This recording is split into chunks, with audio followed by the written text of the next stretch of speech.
Concedemos a palavra à nobre vereadora Noêmia Rocha, autora da proposição, para que em nome desta casa proceda a saudação oficial. A Deus toda a honra, toda a glória e todo o louvor. Boa noite a todos. Quero cumprimentar o excelentíssimo senhor presidente da Câmara Municipal de Curitiba, vereador João Cláudio Derosso, que muito gentilmente nos cedeu esse espaço para celebrarmos os 100 anos da Assembleia de Deus.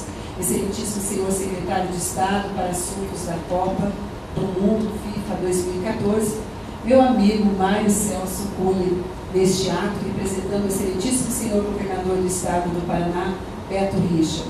Excelentíssimo senhor pastor Silas Barbosa Silva, neste ato, representando o excelentíssimo senhor prefeito municipal de Curitiba, Luciano Dutti. Ilustríssimo senhor presidente da Igreja Evangélica Assembleia de Deus em Curitiba, pastor Wagner Tadeu dos Santos Gabi. Ilustríssimo senhor vice-presidente da Igreja Evangélica Assembleia de Deus em Curitiba, pastor Gilmar Andrade. Ilustríssima senhora Marlene Skolimoski, neta do pastor Bruno Skolimoski, fundador da Igreja Evangélica Assembleia de Deus em Curitiba. Ilustríssimo senhor pastor Vanderlei Cercal, representando a Convenção das Igrejas Evangélicas Assembleia de Deus no Paraná, CIADEP. Ilustríssimo senhor pastor, senhor vice-presidente da Associação Comercial do Paraná, Silival Zandan Lobato Machado. A todas as lideranças de todas as denominações aqui representadas, meu muito obrigado. Constitui-se para mim um grande privilégio em participar dos 100 anos de Assembleia de Deus. Quando eu nasci, meu pai já era pastor da Assembleia de Deus. E me sinto inclusa nessa história, que começou em Belém do Pará, em 1910, quando dois jovens, Daniel Berg e Gunnar Wing, suecos, vieram trazer as boas novas do Pentecoste, e em 18 de julho foi fundada a Assembleia de Deus, de 18 de junho de 1911. Esse evangelho se propagou por todo o país. No interior do estado de São Paulo, em 1938, um jovem rapaz, jogador de futebol, de 18 anos, estava indo para um jogo importante no domingo à tarde. Após zombar juntos com seus amigos de uma pequena igreja que se dizia barulhenta demais, mas alegre demais, foi tocado pelo Espírito Santo no meio da rua. Neste momento, ouviu uma voz dizendo: você fará parte desse povo, te farei pastor, segue-me, Glicério.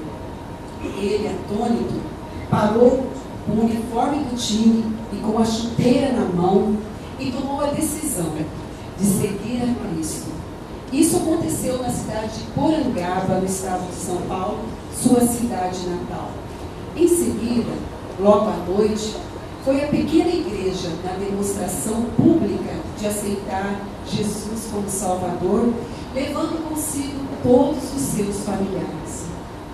Nessa época, soube de um estado, o do Paraná.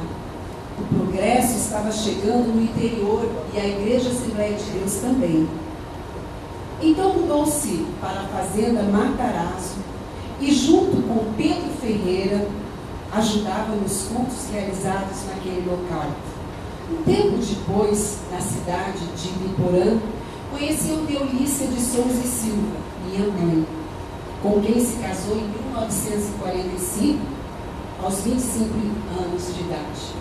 A igreja de Ibiporã foi inaugurada oficialmente em 25 de julho de 1948. O pastor Bruno Skolimoski, avô da minha amiga Marlene, enviou Carlos Maza a Londrina, que junto com os irmãos da fazenda Matarazzo conseguiram, iniciaram a igreja de Londrina, tendo na época como pastor-presidente pastor Oswaldo de Oliveira e como vice-presidente meu avô materno José Guilherme de Souza.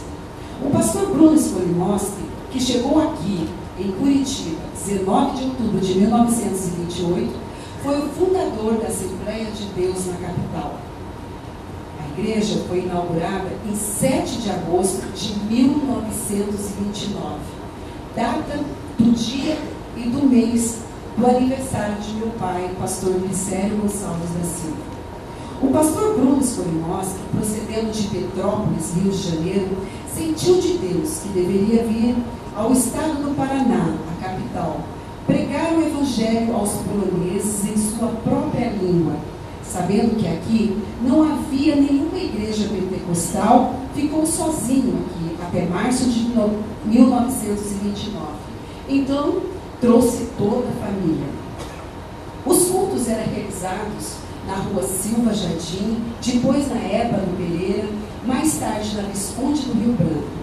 Em meados de 1937, foi adquirido o local na Avenida Cândido de Abreu, 367, local onde a sede da Assembleia de Deus permanece até hoje. Em 1939, assumiu o pastor Clímaco Bueno Asa e a sua esposa, Júlia Bueno Asa, até 1942. Em 1942, o missionário Simão Lumbre assumiu a igreja junto com sua esposa Linéia. Em 1945, Simão Lumbre retornou a Curitiba, ficando até 1957. Após a presidência da Assembleia de Deus, foi assumida pelo pastor Delfino Brunelli, que ficou no comando de 57 a 59. Este foi substituído pelo pastor Daniel Tavares Beltrão, que ficou 7 meses na presidência. Na sequência, o pastor Agenor Alves de Oliveira assumiu o posto da presidência de 1960 a 1962. Em 6 de março de 1962, chegou em Curitiba o pastor José Pimentel de Carvalho, um homem que veio na direção de Deus, pastoreando Curitiba como presidente até a sua morte, em 24 de fevereiro de 2011.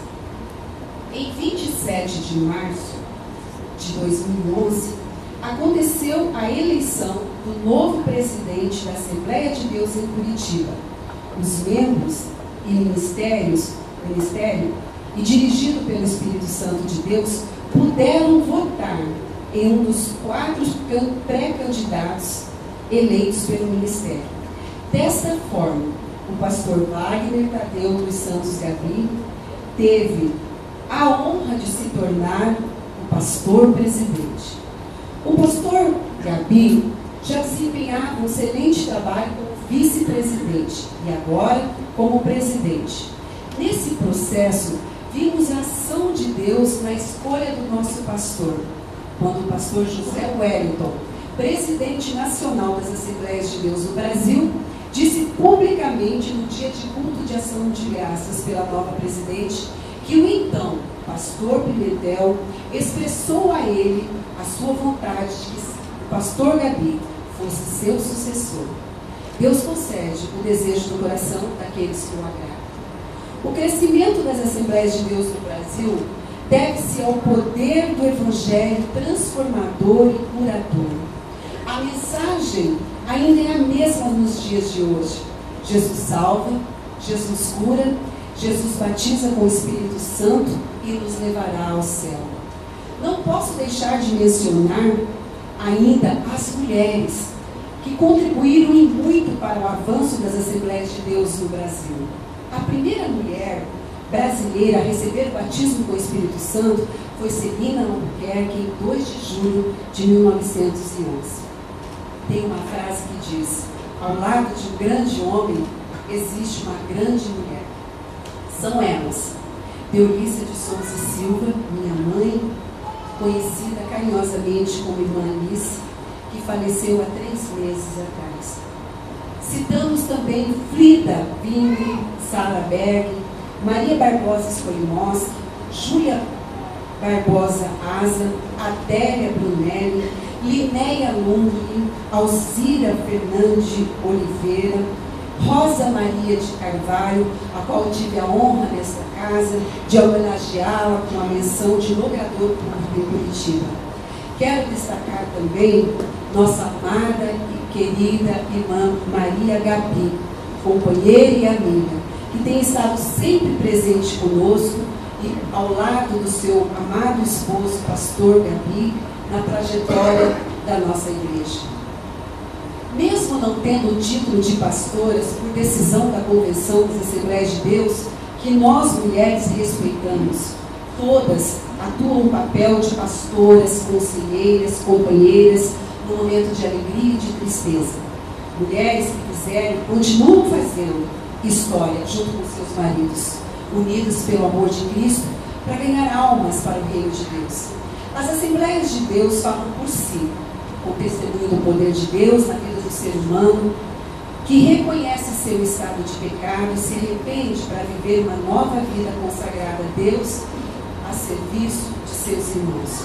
Em todas as nossas igrejas há projetos de evangelização, missão, associação educacionais, trabalho com as mulheres no círculo de oração, departamento de casais, jovens, crianças e adolescentes, curso de noivos, de casamento, de educação para filhos e ação social.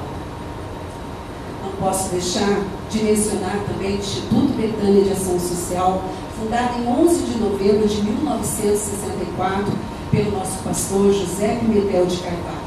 O projeto continua ainda nos dias de hoje, que cuida de idosos, de crianças e de dependentes químicos. Temos também um projeto social que a igreja colabora e contribui com dependentes químicos. E a minha luta nessa casa é na construção de casas de recuperação para dependentes químicos como equipamento público.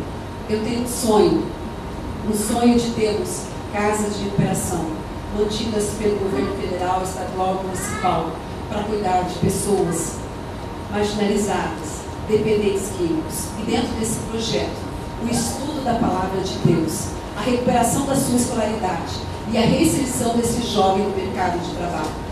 Eu sei que o combate às drogas precisa de prevenção, de combate ao tráfico, de tratamento e de reinserção no mercado de trabalho. Em tudo isso, nós vemos também o reconhecimento das nossas autoridades, o reconhecimento que a Assembleia de Deus tem promovido pessoas, mudado circunstâncias, restaurado famílias e casamento. E isso tudo é para a honra e glória do Senhor. Por isso, devemos a Ele toda a honra, toda a glória e todo o louvor. Parabéns pelo centenário das Assembleias de Deus no Brasil.